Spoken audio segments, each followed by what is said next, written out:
Pour ce mindset, nous suivons Reza à l'Evo. Nous allons nous mettre dans la tête de ce jeune joueur français de Mortal Kombat 11 qui entame son parcours au Brussels Challenge Road to Evo. Salut, moi c'est Reza, 27 ans, joueur professionnel de Mortal Kombat 11. J'ai choisi de faire ce tournoi à cause de son nom. Comme son nom l'indique, c'est un Road to Evo, donc une façon de gagner un voyage tout frais payé pour l'Evolution Championship qui a lieu à Las Vegas une fois par année. C'est donc pour ça que je me suis inscrit à ce tournoi, dans l'objectif de le remporter et avoir cette chance de participer à l'Evo. Son parcours au Road to Evo se déroule de façon linéaire, car il se retrouve gagnant de sa poule. Il remporte ensuite la demi-finale et la finale du Winner Bracket. Je me retrouve donc en finale contre Happy Pau, qui est un joueur français, un collègue avec lequel j'ai eu la chance d'évoluer depuis 2016. On a eu l'habitude de jouer énormément ensemble en tournoi. Nous avions joué déjà une fois en tournoi offline ensemble. C'était à Rotterdam et j'avais perdu. Du coup, quand j'arrive dans ce match, j'arrive quand même dans un très bel état d'esprit parce que il joue toujours Jackie Briggs. Et là, j'ai eu le temps de travailler le match-up, donc je pars assez confiant. Confiant dans le sens, j'ai bossé le match-up, il n'y aura aucune surprise. Ça veut dire que si je perds, c'est parce qu'il aura forcément mieux joué que moi. Et j'aime bien ce genre de configuration parce que ça me permet de jouer librement et de ne pas avoir trop de pensées qui surplombent ma mémoire. Quand le dernier round commence, je me dis bon, c'est maintenant qu'il faut le faire. T'as fait tout le trajet en voiture jusqu'à Bruxelles pour remporter ce tournoi, pour aller à l'Evo. Donc il n'y a pas moyen de lâcher. Je mène 2-1, je me dis c'est maintenant ou jamais qu'il faut gagner parce que sinon ça va mal se passer. Là on peut voir que dans ce match là, voilà, il vient de sortir avec la roulade. Il n'hésite pas à utiliser ses barres de metteur pour s'en sortir, pour les roulades ou les wake-up, à les relever. Moi j'essaye de contourner ça, de passer au-dessus, de toujours garder mes ressources parce que c'est vraiment important le management des ressources dans ce jeu. Parce que celui qui a l'avantage à la vie et l'avantage aux ressources est quasiment sûr de gagner le match. C'est un peu comme un jeu de société ou autre, tout en étant dans une action directe. Là on voit que voilà, sur la fin il a beaucoup disrespect, donc il a pas respecté quand j'étais en avantage et du coup il a été touché dessus. Là j'aurais pu tuer, mais comme j'avais peur qu'il break, il avait les 2 barres de metteur, j'ai préféré attendre. Là j'ai tapé dans la garde, il avait plus de PV. J'ai pu tranquillement reculer, faire en sorte qu'il whiff ou qu'il rate quelque chose. Et là malheureusement il a sauté et à l'atterrissage j'ai pu taper pour le tuer. Après ce match, super excité, super content. Je me dis que je vais à Vegas, je me rends pas encore compte sur le moment, mais je me dis ouais, tu vas à Vegas faire l'Evo, t'as une chance de faire l'Evo, ça va être le fuego et on va mettre le bordel.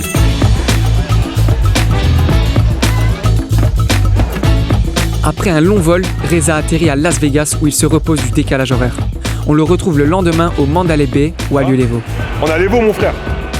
J'avais pas trop d'appréhension pour le tournoi. Moi avant les tournois j'aime pas trop me mettre la pression, j'aime pas trop spécialement consulter mon bracket pour me dire bon qu'est-ce qui se passe, qu'est-ce que tu vas affronter en premier.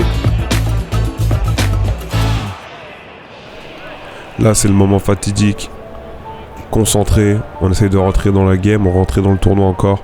La musique c'est ma solution, j'écoute énormément de musique quand je fais du sport, quand je révise pour un examen, quand je me prépare à rentrer dans un tournoi. Ça m'aide à me préparer psychologiquement, à me mettre dans un état, dans un mood où je me dis ok, là je peux jouer et commencer à faire le taf. Let's get it son. Apparemment là les 2 Jamba là ils vont en loser. Du coup ça fait que j'aurai qu'un match. J'ai pas le temps de m'échauffer, c'est bizarre. Wow.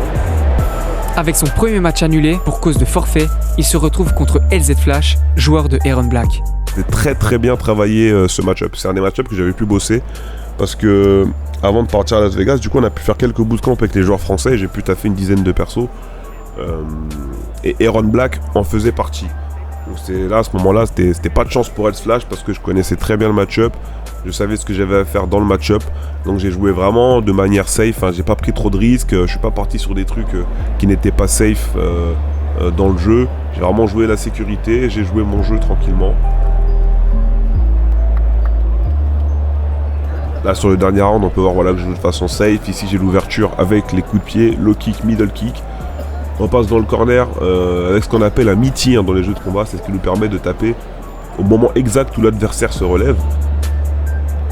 Donc là il y a le flying kick qui est passé, le coup de pied volant. Comme j'étais à la distance maximum et en contre, ça a touché en crushing blow, c'est pour ça que ça fait plus de dégâts que d'habitude.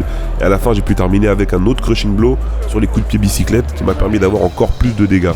Donc le dernier round il était vraiment éclair parce que j'avais réussi à économiser mes ressources et de les utiliser que pour ce moment là.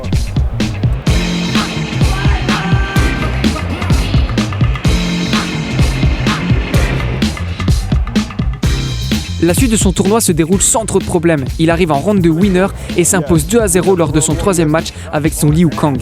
Il se retrouve face à Basics, joueur de la communauté Mortal Kombat 11. Bon, j'ai aucun a priori, je sais juste qu'il est de la communauté. Je vois qu'il joue Cassie Cage. Je me dis bon, on va faire comme on peut. C'est un match-up que j'ai pas pu trop travailler avant de partir avec mon nouveau personnage Liu Kang. Mais je me dis qu'il n'y a pas de problème, on va jouer comme d'habitude, on va se poser. On va essayer de rattraper la distance parce qu'en fait, Cassie outzone Liu Kang, c'est-à-dire que ses projectiles sont plus rapides et on voit Liu Kang au sol. Du coup, il faut que j'essaye de jouer au corps à corps au maximum et de punir tout ce qui le fait mal dans le neutral game. Donc à ce moment-là, ça se passe bien au début du match. J'arrive à remporter le premier round. Derrière, je perds le deuxième round et sur le troisième round, j'arrive pas à clutch comeback.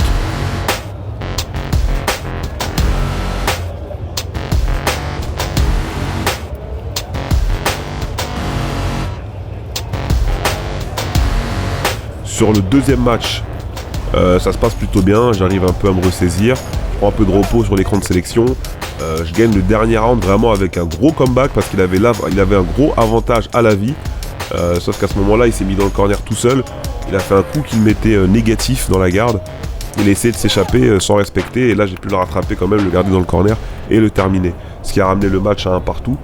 Et sur le dernier match, vraiment, j'ai pas été chanceux. Je commence le premier round, je joue très bien. Il a plus beaucoup de vie. Et à un moment, il s'approche dans le neutral. Donc moi, à ce moment-là, je m'avance aussi pour punir un de ses coups. Et là, il bourre la super. Et la super de Cassie, elle fait sauter le personnage en arrière puis revenir sur moi. Du coup, je mange la super et je perds le premier round comme ça, alors que je menais de 30% à la vie, quoi. Donc là, à ce moment-là, c'est un gros coup au moral. C'est un très très gros coup au moral. Parce que j'avais super bien joué dans le premier round et je me disais que ce premier round devait me revenir. Et là, à ce moment-là, le deuxième round, je joue super mal. Je bloque plus rien, j'arrive mal à jauger mes distances sur les projectiles. Je mange des projectiles que je suis pas censé manger. Et je perds directement le match sur ça, en fait. Donc à ce moment-là, je me dis bon, le tournoi n'est pas terminé de toute façon, donc il faut que je me remette dans le bain rapidement. Parce que j'avais un autre match qui m'attendait directement en loser contre Black Rebel si je voulais accéder à la troisième étape du tournoi.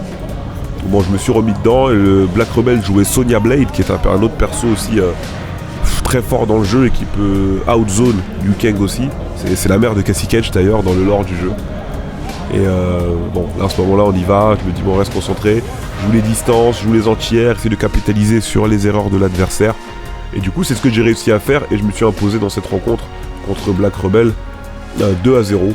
Donc voilà, il n'a pas démérité et j'ai réussi quand même à faire le taf, me remettre dedans à temps pour ne pas gaspiller cette journée.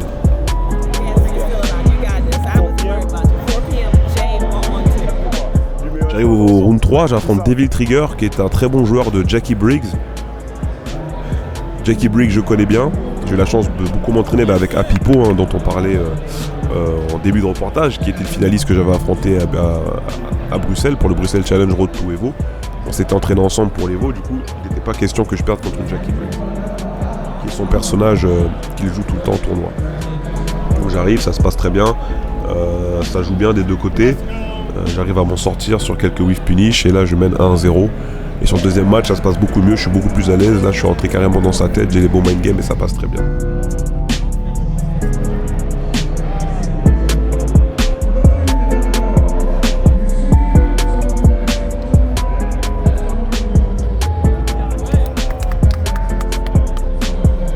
À un match du top 32, il se retrouve ensuite à nouveau face à sa bête noire, Basics, qu'il avait déjà envoyé en loser bracket. Je repars sur Liu Kang, j'essaie de jouer, ça passe pas. Et comme on est en FT2, c'est-à-dire le premier à 2, je me dis bon, j'ai déjà perdu tout à l'heure avec Liu Kang 2-1, là il mène 1-0. J'ai pas envie de revivre le même scénario, je me dis tant pis, je pars sur Scorpion pour tenter Scorpion qui n'a pas à subir le zoning, mais je l'avais pas joué depuis un moment. Du coup c'était vraiment pile ou face, mais j'ai dit on tente le tout pour le tout, on n'a plus rien à perdre, on est en loser bracket. Ça commence plutôt bien, je prends le premier round.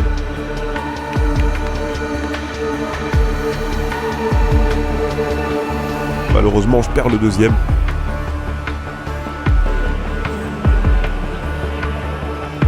Et sur le troisième, j'arrive pas à m'en sortir, j'ai quelques erreurs de manip et bam, il prend le match derrière.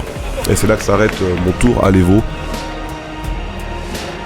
Pas satisfait, parce que j'aurais bien voulu quand même pousser un peu jusqu'au top 16 par rapport au temps d'entraînement que j'avais eu. Ça reste quand même une expérience correcte. C'est ainsi que se conclut l'aventure de Reza à l'Evo, qui n'aura pas su atteindre le top 16 et se retrouve 33e sur 1600. Joe Pelix et Takamura ont-ils mieux réussi sur Tekken 7 et sur Street Fighter 5 ? Pour le savoir, rendez-vous dans un autre épisode de Mindset.